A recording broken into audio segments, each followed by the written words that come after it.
you said a very interesting thing, and which got my attention, which made me come here, was that there's food on the stove. That's what it's food on the stove. Yeah, sorry. Yeah. No, you said that some people need to have their freak out and to realize that that's not where they need to be. But I was just saying that, just now also. Some people need,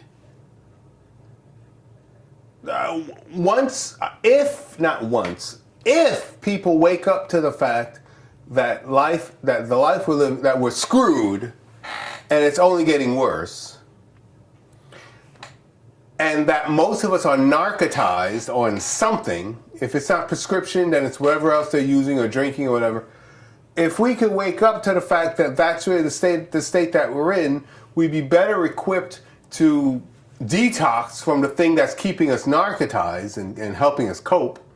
Learn to cope in a straighter sense, and then I think once we're really straight and focused, we'll be able to combat the issues at hand. Like the various leaders we have who are screwing us up, and this the state of the world we're living in. I think only the most focused individual and group of individuals who remain focused can really combat the bullshit.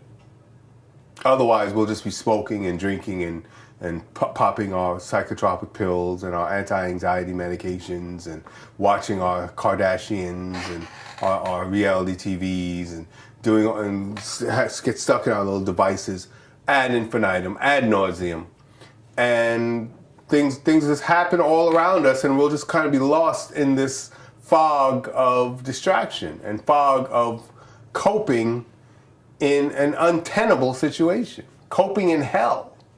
We're learning to cope in hell, and I think we need to wake up. And that I won't say I'm fortunate enough to have been woken up, because I'm still sleeping. I detach, I pull away, but I really do feel like the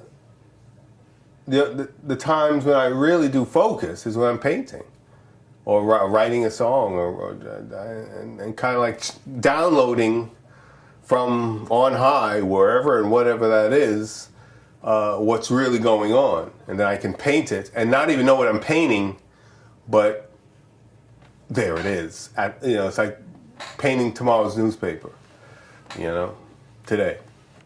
And I think I'm not the only one. There are a lot of people who are doing that, artists and writers, and what good that is, I don't know. I can't say that I'm reinventing the wheel or what I'm doing is anything special, other than just the fact that I'm doing it and I'm cognizant in a de facto sense, like after the fact, of what it is I'm trying to communicate, which is just like bringing a message, which is just, let's get it together, people. Let's wake up. Let's put the joint down. Let's put the bong down.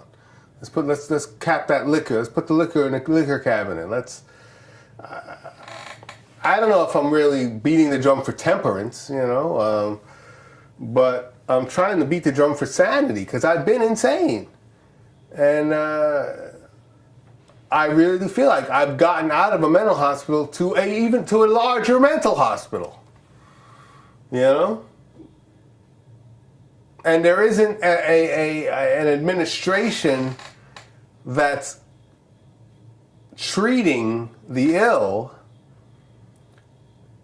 The administration, which are the figureheads and the presidents and the world leaders, are the ill. And it may sound really kind of crazy, but the administrators, the people in charge, is God and the heavens and the angels, and they're so detached, and they're just leaving us to ourselves. They're leaving us to ourselves.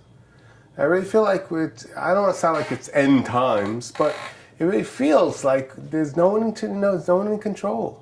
That we are out of control as a society, as a civilization. And once upon a time, maybe 5 or 6 years ago, maybe a little bit more, when I woke up to the fact that I was kind of channeling something, I thought that my paintings made a difference. But I'm almost fearful that they don't make a difference anymore. I've missed my moment, or my moment has come and passed, and the message doesn't matter because we're already here. It's not like careful, it's like here we are. And I get the feeling people won't want to know that, so they won't respond to it. And those that do know it are too busy in themselves trying to survive it and cope with it. So that's why I haven't been doing much painting because lately. Because what the hell else more is there to say? You know? What more is there to say? I don't know. I've been here before. I've been here before in my career, and then found sustenance or something to say. But I'm really at a low ebb at this point, at this juncture. I really do feel like I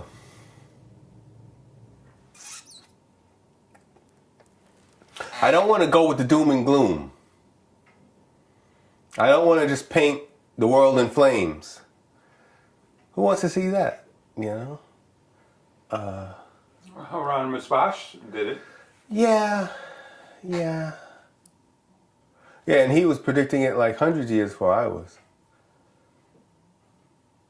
So I don't know.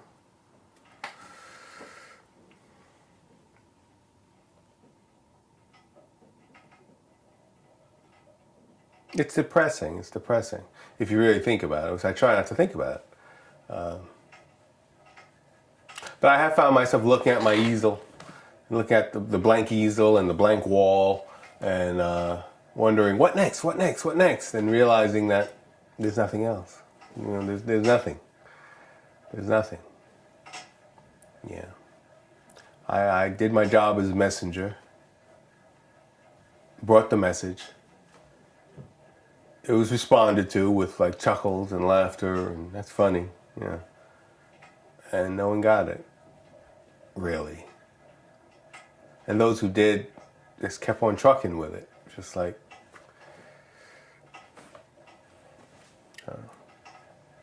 And I could just be one of many people over the centuries who thought they were bringing a message and ended up just dying, and life just went on.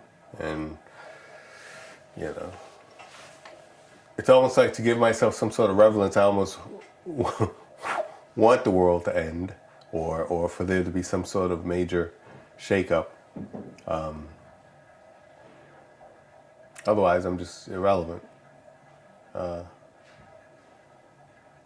But I don't know.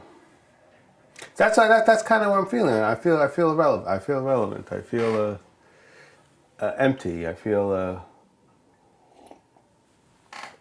obsolete. Well, you're 50 years old now. That may have a lot to do with it too. I've just aged out of relevance. You know. I've been feeling that way artistically and musically. As I discussed with getting this whole new this digital setup, and realizing that now I'm just like any other dude in Brooklyn, you know, laying down tracks and making bullshit music, you know. As opposed to once upon a time when I was splitting the atom. I mean, comparatively. Well, where were you? I was behind the walls of a mental hospital and doing whatever the hell I could do and doing a good job of it. But you know, that was my moment. Everybody has their moment, and I don't know, maybe my moment is past. Maybe my moment is past. You know, I don't know. But like I said, I've been here before. When? A couple of years back, 5, 6, 7 years back. Well, you were in or out? Just as I got out, and then I had a huge spurt of creativity. And things really picked up.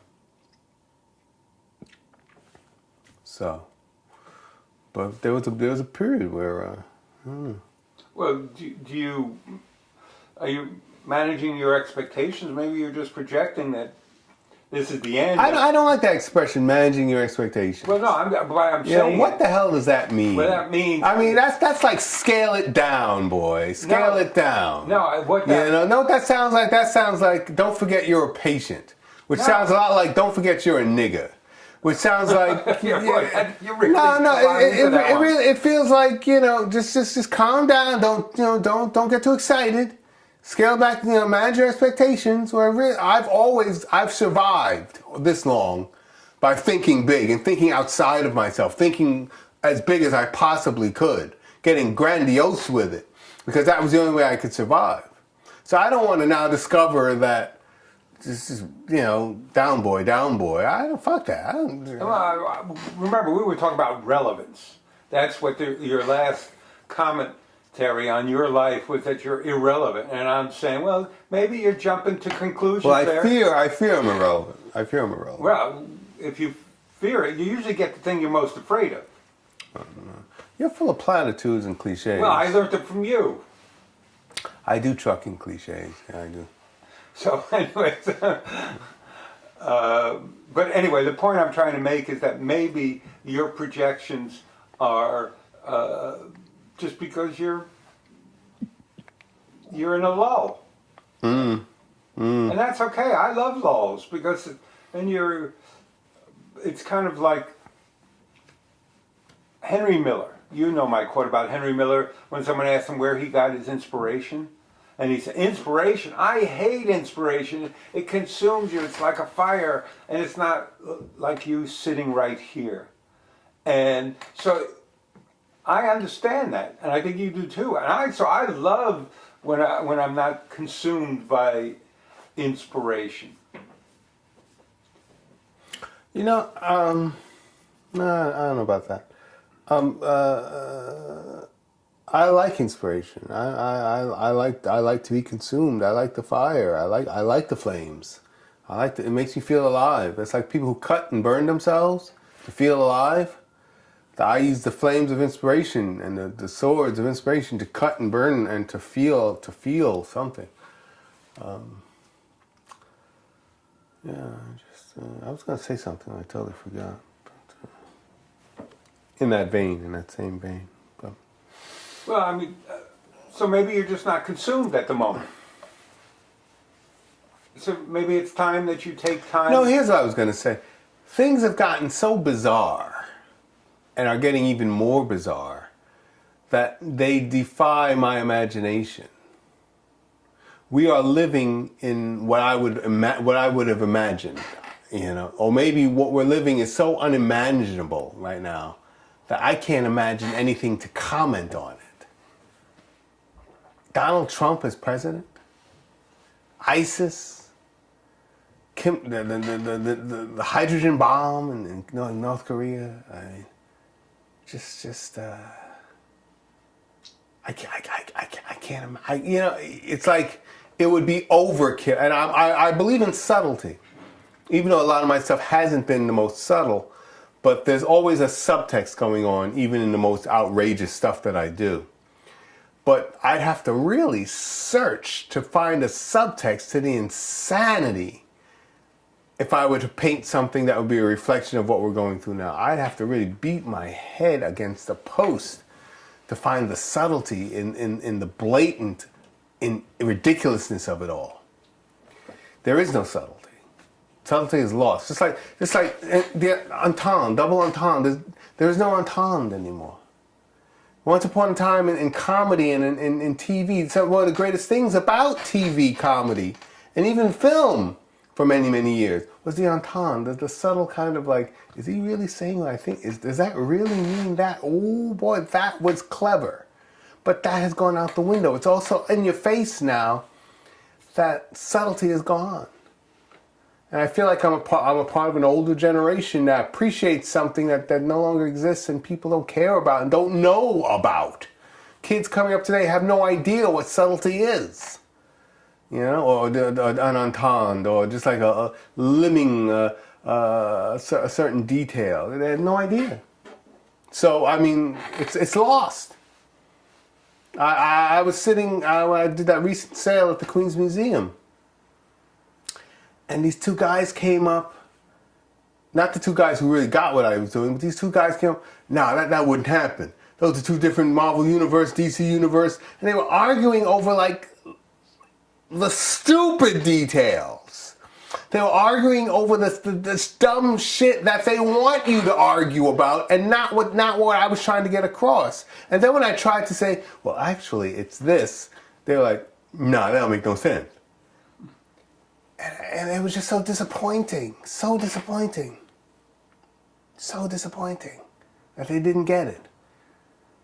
Yet they were having an argument about what they, and I know that there are people who stand in front of Picasso's and argue about